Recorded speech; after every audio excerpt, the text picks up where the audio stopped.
Moxley gets payback, Hobbs is now a powerhouse, and ABADON returns in this week's review of AEW Dynamite.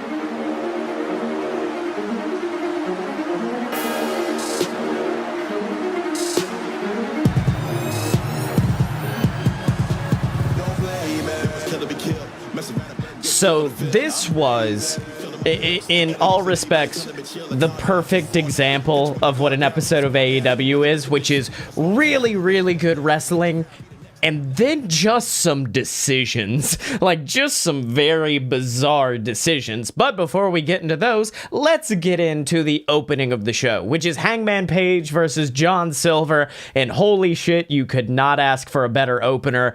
Both of them gave it their all, especially Silver. Silver is easily a future main eventer. The guy brings it every single week, and essentially the story of this match is, can Hangman get over his loss? Can Hangman bounce back? And luckily, he does. He hits a big powerbomb, buckshot lariat, takes Silver out, and after that, the Dark Order come out. And of course, Hangman's sitting back. He's worried about an attack, and they say, no, we're not going to attack you. We actually like you. And then Uno is phenomenal because he masterfully compares Hangman's time in the Elite to what it's like being in a cult, always wanting to leave, never getting the opportunity to. It was brilliantly done, and he essentially offers the Dark Order services, says that if Hangman Page wants help, they're available. And I love that. If this leads to a Brody versus Hangman thing, that would be so fun. If it leads to like a breaking off of the Dark Order to join with Hangman versus Brody, that would be fun. I think there's a lot of fun places for this storyline to go, and I really liked it. And the match, like I said, fucking phenomenal. Like, go back and watch it. They brought everything they had.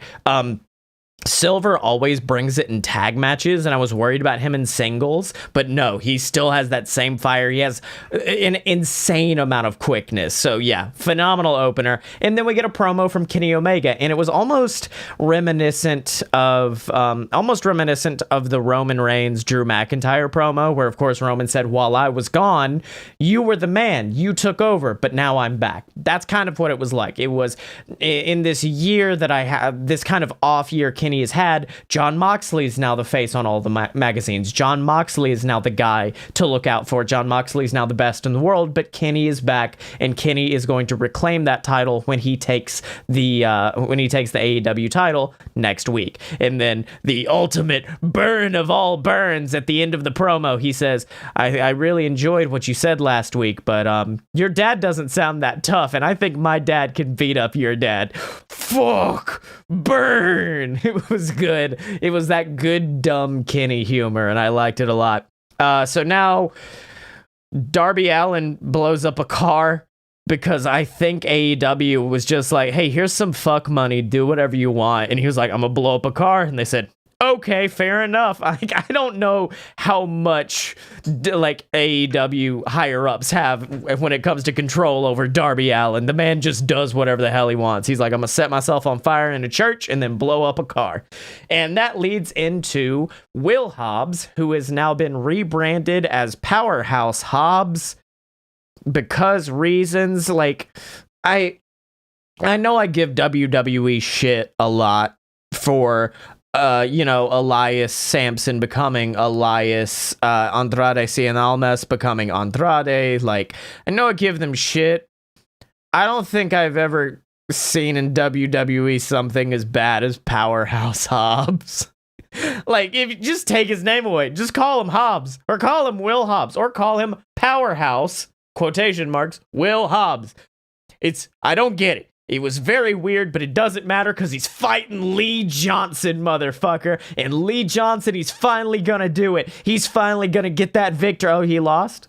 Okay, yeah, no, Lee Johnson Lee Johnson lost. Hobbs's finish is like an elevated world's strongest slam. It looks really good. And then Taz comes out with a microphone, at which point I thought he was just going to, talk up Hobbs, talk about the newest acquisition to Team Taz. But no, instead, he goes off on a rant on on management, on the fact that the FTW title isn't treated seriously. And it was really well done. I thought it was a little bit bizarre that they were cutting his mic because nothing he said seemed too egregious. Like, he wasn't saying anything against the company. He was just actively saying, like, no, I want my title to be treated with the respect and the prestige that it deserves, which I think is a very fair point.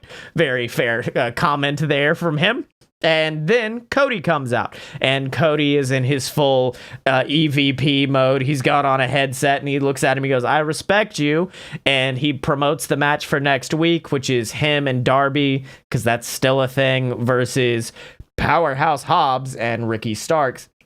And he puts that over. He goes, "What else do you want?" And Taz is like, I don't see what the problem. I want my title to be respected. I don't care about matches. And like, Taz was fucking bringing it during this one. You could really see Taz wanting this title to be held with such prestige, and Cody continuing to pass him off until Cody finally just looks at him and goes, if what you've done is so prestigious, if this is earned so much, how come when your son started training, he came to me and not you? And then, of course, Taz very brilliantly looks like he breaks kayfabe and is like, this is stupid.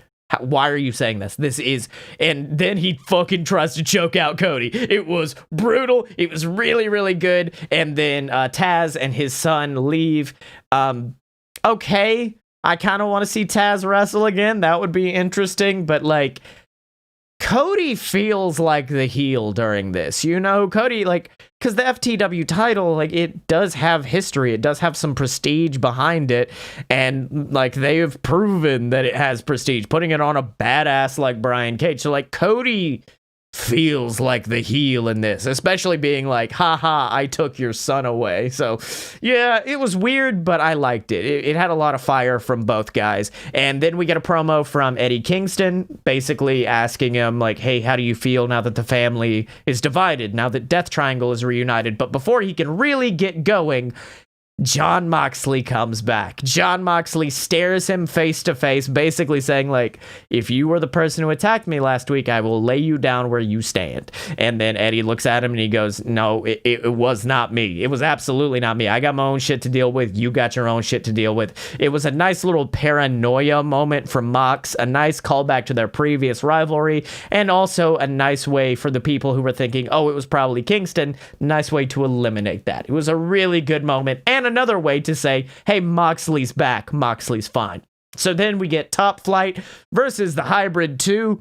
I had one prediction ahead of this match, and that it was gonna be some real flippy shit. And let me tell you right now, it was real flippy shit. That was it. It was just a bunch of real, really, really good flippy shit. I love Angelico's submission. That fucking death roll is brutal, gets them the victory, but Angelico holds on after the match. Evans comes in. They continue to beat them down, leading the Bucks to make the save. So the Bucks are saving Top Flight. Commentary kind of put over the Bucks as like being not the new managers, but, you know, the new teachers for Top Flight coming forward. And I like that. I would like to see the Bucks take that kind of higher role as a champion to nurture these up and comers. But yeah, great fucking match. Hybrid 2 are phenomenal. They just don't get enough TV time. And yeah, good flippy shit. We get a promo from Nyla Rose, and it is your basic Brandy's here because of nepotism. There's the promo. Anyways, FTR are back. So much like Hangman hasn't been seen since Full Gear, FTR finally returned, and they have a very badass promo just sitting around a table with Tully Blanchard, saying they're going to reclaim the titles. It had some great quotes, one of which was, for 3 seconds you were better than us. 3 seconds, and that was it. And then the fucking line of the night was, just because you beat Jesse James don't mean you're as bad as Jesse James. Fuck. Yes, I got chills during this. It reminded everybody that, oh yeah, FTR are still a thing. They are still dominant, and there will be a rematch, which I'm sure everyone will be excited to see, because that was easily one of my matches of the year, FTR versus the Bucks. I mean, they knew what they had to accomplish, and they accomplished it.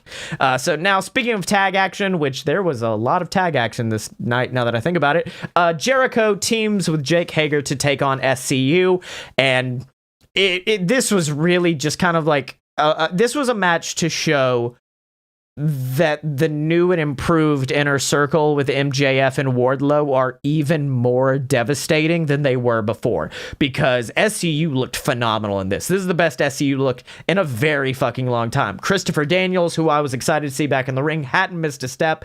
Him and Jericho went at it, but no matter how many times they got the advantage, the numbers game with the Inner Circle would always take over. It would always be the Inner Circle taking over. Into the match, they distract the referee. MJF with a Dynamite Dozen ring shot to the face of, I believe it was CD. It was CD. Well, obviously, it was CD or Kaz. And then Judas Effect, and then Hager pins 1, 2, 3. And then during their celebration, Kaz sucker punches MJF, and then the entire Inner Circle, like a swarm of dogs, just beat down SCU until Scorpio Sky makes the save. So I don't know if they're going to be feuding with them going forward. I don't know where this is going, but I really, really enjoyed it. In fact, it set up something I'm really excited for next week. But before we get there, we have a new segment from Miro and Kip Sabian, the video game extravaganza. I know I've come up with bad names for things, but holy shit, I understand this was a one-off thing that they were doing for a backstage segment, but guys, come on.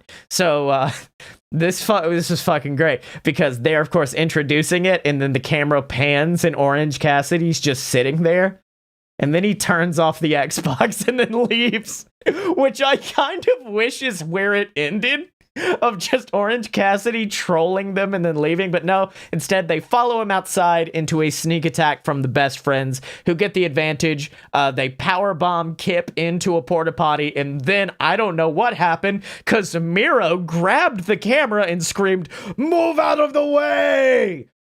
And then that was it. That was the rest of the segment. So now we get a repeat of last week of the Omega Moxley signing, and yeah, this was so much better than last week. Firstly, I like that AEW kind of realizes when things are getting old, because during Kenny's entrance, I was sitting there going, this was kind of fun the first time it happened, and now it's getting old.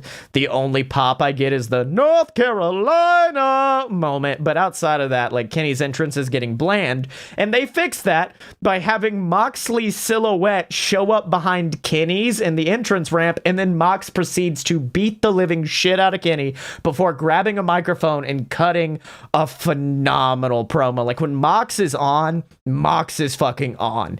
Like, he looked at him, he goes, "I don't know who you hired to take me out, but they did a piss poor job because I'm still standing. If you need help next time, I got a few friends in Philly you can call, and they'll do a much better job." That was great. Then, like, I know it's a cliche line, but him looking at Kenny and just saying, "When you come at the king, you best not miss," and then doing Kenny's own taunt at him, and then saying, "Steady your hand, aim, and take your shot, because it's the only one you're getting." Fuck, he was on his best shit. I am so ready for this match. I'll be honest, I know everybody, including most of my co-hosts, want Kenny to win, so we get the cleaner back. No, Moxley's on that good shit right now, and I know I'm the guy who said MJF should have taken the title off of him, but no, keep it on Moxley. Moxley forever. Moxley forever, baby. Although he may want to take off to be with Renee, but fuck it. We then get a promo from the Inner Circle.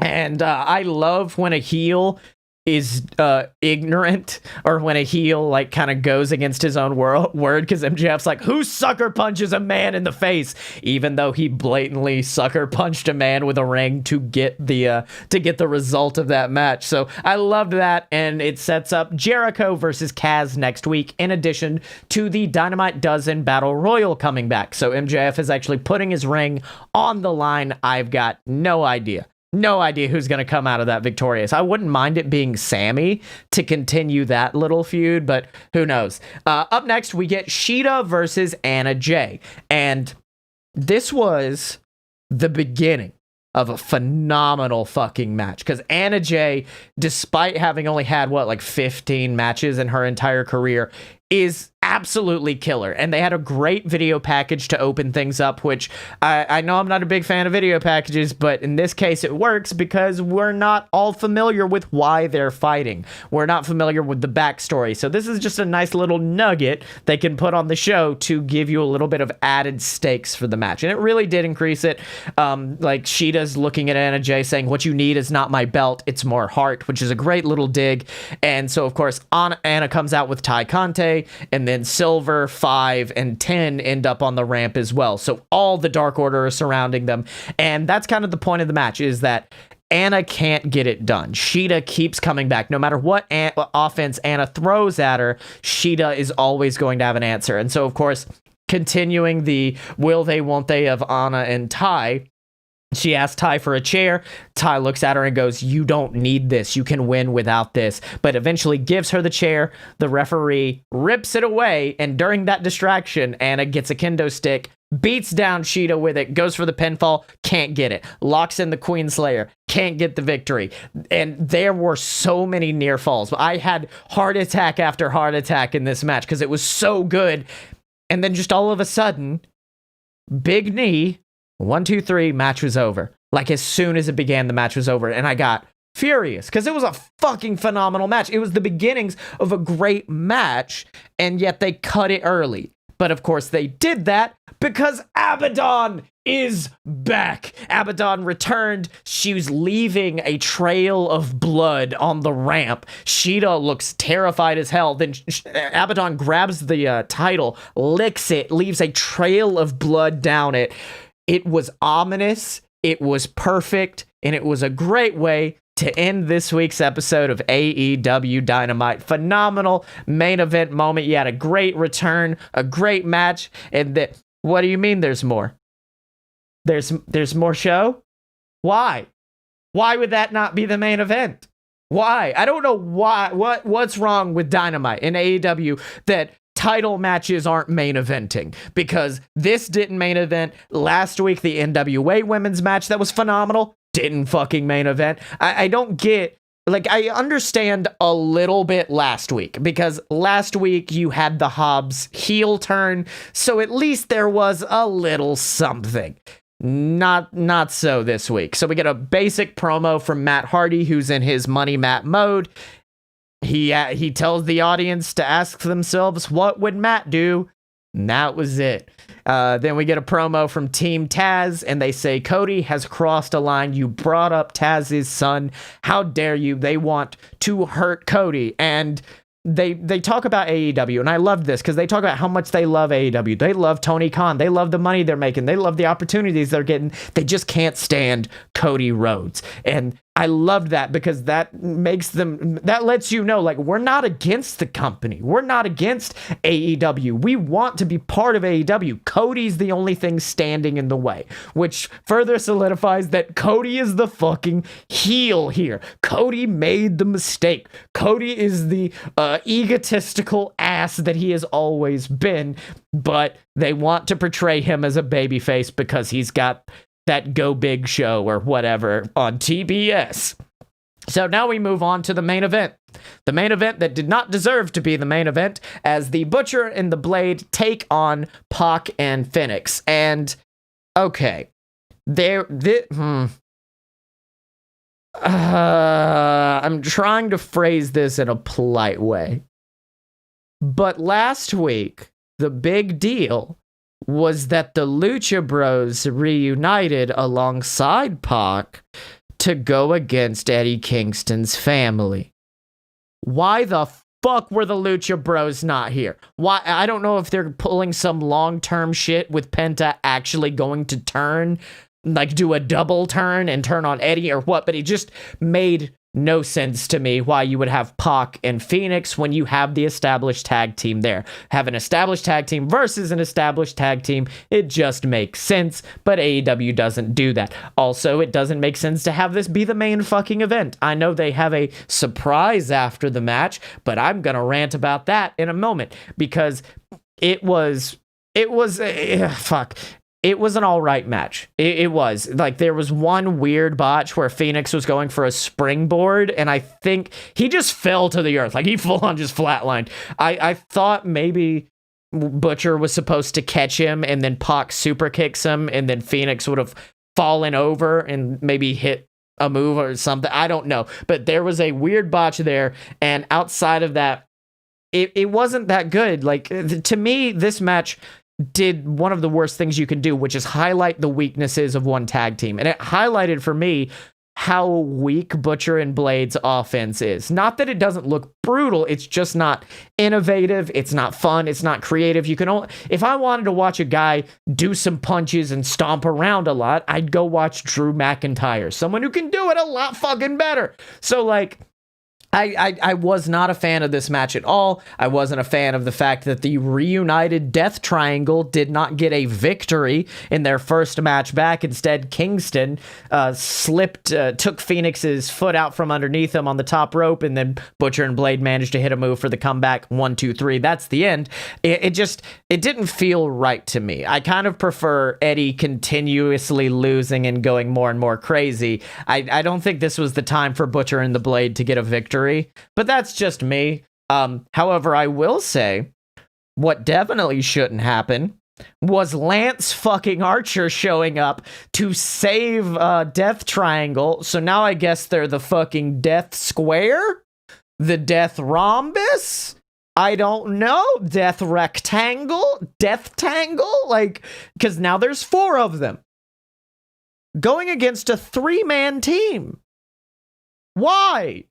It makes no sense. And, like, I'm only getting this heated because I love AEW and I want them to do better. But you had the perfect setup. You had Death Triangle versus Butcher, Blade, and Kingston. That's 3-on-3. Now you're adding Lance Archer into the mix. So, like, how does this fit together? It doesn't, like, I understand Lance has been feuding with Eddie, and now this is the big blow off to that, but you already had 3-on-3. Like, unless you're counting the bunny as the 4th member of the family, which I don't, is Pac gonna be the one who's the anti-bunny? Like, it doesn't make sense. I wasn't a fan of this ending, and much like last week, I think the women should have fucking main evented. I think that would have given them more time to flesh out what was already a badass match, and then you would have ended the show on the big surprise of Abaddon coming back, and you could have went off the air with Abaddon holding a bloodied AEW women's title to the sky, a beautiful image to go out on. Instead, you went out on Lance Archer stealing my fucking facial hair and ending the show that way. So yeah, overall, I'd say the show was somewhat elite. It wasn't all elite, but it was still somewhat elite. Like, you had Silver and Hangman doing phenomenal shit. You had Anna Jay. You had the return of Abaddon. You had Jon Moxley doing the best shit he's done in a very long time. But outside of that, there was just a few things that really, really bugged me. But do you agree? Do you disagree? Let me know down in the comments or on Twitter at Scottye Moore, SCOTTYEMO. And remember to support us on Patreon so you get access to exclusive content and our Discord where we hang out and chat wrestling and watch these shows live. And as always, remember to follow us on Twitter at Fight Boy Show, because when you're a fight boy for life.